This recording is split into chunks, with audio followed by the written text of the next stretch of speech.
Hey everyone, happy Thursday and welcome to another episode of Day in the Life of Vintage Classic Specialist. This is our daily progress update here on our various projects in our little VW restoration shop. So why don't we start out with this guy here, this beautiful green custom 62 Beetle. Pretty much today, a couple things. One is put his motor back together the rest of the way, so pretty much had it mostly together, except he decided he wanted his intake manifolds and then this crossbar painted. So we had the manifolds on already, no big deal, pulled them off, and my painter prepped and painted them. Came out really good, actually. It was a good call, adding just a little bit more green on this motor here and this sea of chrome. And then, yeah, likewise the crossbar came out really good. And again, just a little bit more, a few more little touches of green here to balance out, again, the sea of chrome and stainless and shiny stuff. We will be replacing the red see-through distributor cap, which again is like a pretty 80s thing. These see-through caps, I remember back in the late 80s, early 90s when I ran one of these, and I used to get such a kick out of seeing the motor running at night and being able to see sparks in there. I just thought that was like the coolest thing ever. And it is kind of fun. But anyway, he decided he wanted a yellow one. So unfortunately, at least not that I saw, I don't think anyone makes a green one. So yellow will look good on there and kind of goes with green. I don't know, yellow and green, I guess, are close relatives at least, or whatever you want to call it. But anyhow, so yeah, I went ahead and put the manifolds back on today, and then the carburetors, obviously, linkage, and then put on his fuel pump block-off plate, and then the coil mount and his coil with the little chrome cover here that came with this chrome kit. So yeah, all blinged out here. So much chrome, so much shiny everywhere. But you know, this guy's wanting this car to have like kind of an 80s theme, which it is definitely pulling it off here with the choices going on here and the motor and everything else, the color. This is actually a Chevy Camaro color. It's called, I believe it's Synergy Green. Seems like a good name for that color. And it is metallic, if you can't tell. Let's see. Yeah, there you go. You can see the metal in there. But yes, so finished putting his motor back together, and it's still got a couple little things to do. Hook up the throttle cable, do something with that breather outlet, put a belt on it. Other than that, motor's about done. Other thing that I did today was to put on, or pick up and put on, some also very appropriate looking window winders and door handles today. So Impy makes these, and very 80s looking, and for a pretty much full custom car, they fit right in. Again, this car is a 62, so stock window winders and door levers would have looked really dumb on this car with all the other custom stuff going on. Totally would have been out of place. So these things were 100% the right answer for this car. They fit right in. They look bitchin' on this car in particular. And so yeah, I went ahead and picked those up and put those on. So thanks to AJ over at Low Bucket for ordering those for me and getting them. So that, let's see, what else? I think that is pretty much sums up what I did on this car today. So this one, I will go to the shocking discovery with this car. So I did take this car for a ride this morning. And the motor, I have done a, like a tune-up of it, basically sync the carbs, check the timing, did the oil change, adjusted the valves, all that good stuff. And so it was time to take it for a drive, see how it was doing. Plus, we did a bunch of other things to this car We put new front disc brakes and drop spindles on it, and just a bunch of things all over the car. So it was time to test drive it and see how those things were going. And it runs pretty good, but I noticed in I guess I would say like in the transition zone, so from low speed to higher speed, so maybe around a couple thousand RPMs as you're accelerating through that engine speed, the motor just felt like it was would like almost hesitate very briefly and then kind of like pick up again and then kind of hesitate, like it was kind of like surging almost. I mean, pretty subtle. I'm not talking about like, jerking back and forth, but just, I've driven these cars a lot and I know what they're supposed to feel like. And it wasn't as smooth as I felt like it should be, especially in that transition zone. Idle's great. When you get into the throttle more, feels great, pulls hard, but just something off here.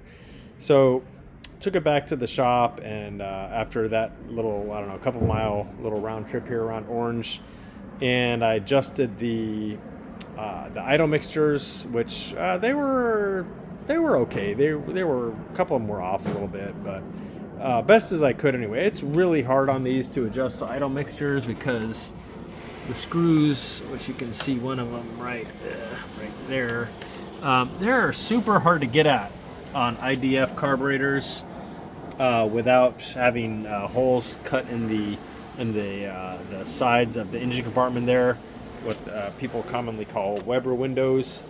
Really hard to get at. So I did my best to adjust the idle mixtures. I'm pretty sure I got them pretty dialed in. But back to the shocking discovery. So as I was adjusting this one here, my hand was kind of basically have to put your hand around like this to try to reach that adjuster back there for the idle mixture, and my hand was laying against the spark plug wire and it freaking was zapping me. And so instantly I knew that, so you should be able to grab a hold of ignition cables with the engine running and not get shocked. If you're getting shocked when you touch the ignition cables, that means the wires are not good and they're leaking. These things are not supposed to have electricity coming out of them. Electricity is only supposed to go through them and into the spark plug, not into your hand. If you touch it and especially like touch it and ground yourself out, you should not be conducting electricity from these. So that kind of clued me in as to the first thing I should check with the motor, and maybe why it was kind of like having that uneven or surging running, was apparently the spark plug wires are bad. And I don't have any idea how old these are.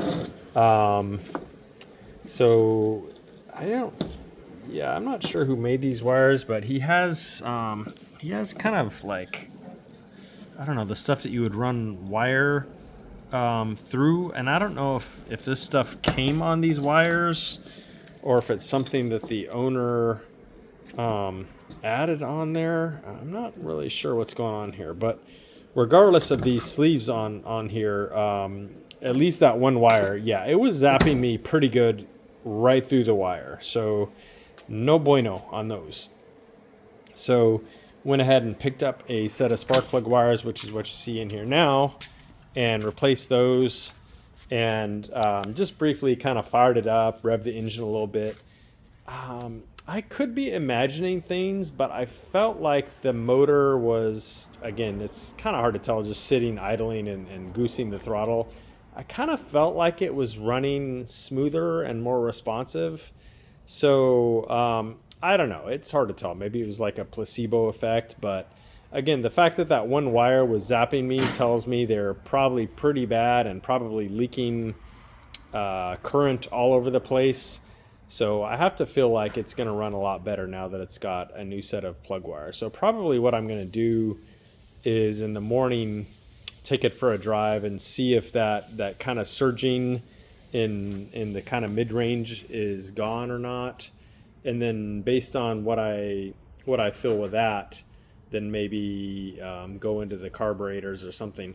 Another thing that I noticed that I'm curious about is that the carburetors don't have velocity stacks on them, so it's pretty much just the air cleaners are just open up into the carburetor. There's no velocity stack going up into there to provide like a smooth flow into the carburetors, and so I can't imagine that that's helping them run very good. And I would think that would I would think that would affect the mixture and how smooth the airflow is going in, and their ability to pull fuel smoothly from the various circuits on there. So regardless of how well it runs, now that I've put new spark plug wires in, I'm probably just going to go ahead and buy a set of velocity stacks and put them on here.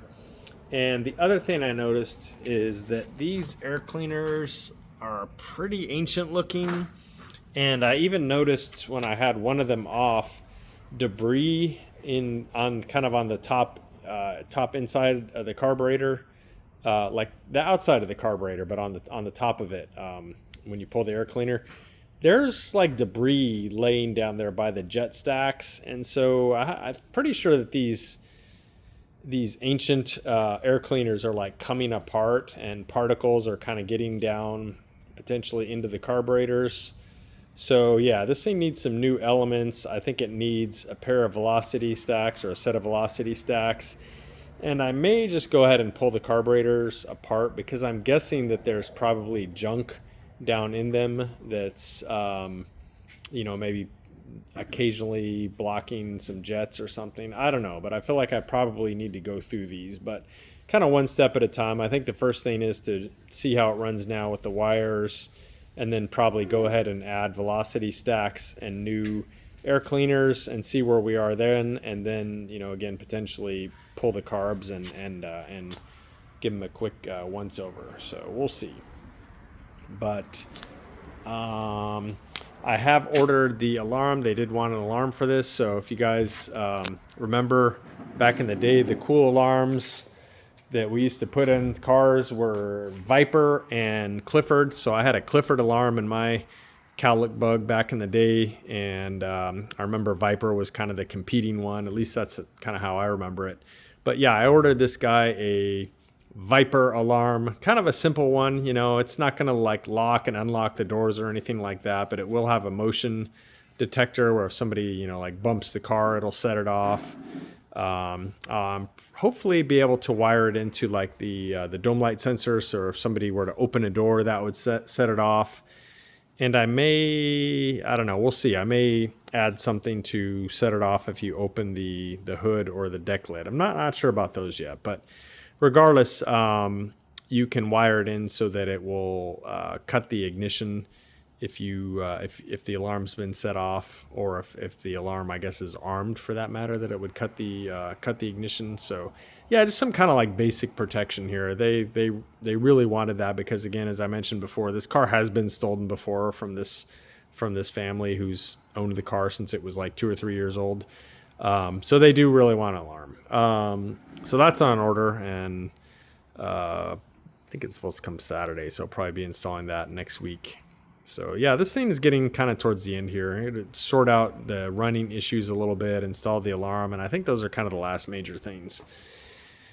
So probably I will take this one for a drive in the morning. It's also getting super close, and I need to hunt down a windshield for it and get a door handle for the other side. So yeah, got a bunch of cars here that are getting pretty close. Not to mention these two, which are also getting very close. So anyway, guys, that is it for today. So appreciate you all watching. Thanks, as always, for all the likes and comments and subscriptions and all that good stuff. So thanks again, and we'll see you again soon. Bye.